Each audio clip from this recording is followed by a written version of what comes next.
ప్రకీర్తిప్రదాయం భజేవానగాత్రం భజేహం పవిత్రం భజే సూర్యమిత్రం భజే రుద్రరూపం భజే బ్రహ్మతేజం.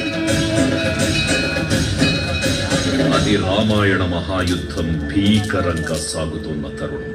శ్రీరామచంద్రుని సారథ్యంలో వానర సైన్యంతో విజృంభిస్తూ లక్ష్మణస్వామి తనతో పోరాటం చేస్తున్న రావణుడి కుమారుడు ఇంద్రజిత్ తలని బాణంతో ఒక్క వేటుతో వేరు చేశాడు.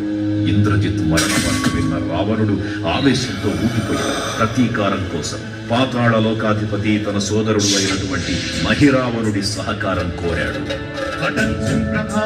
సాయంత్రమీ నామ సంకీర్తనలు చేసి నీ రూపు వర్ణించి నీ మీద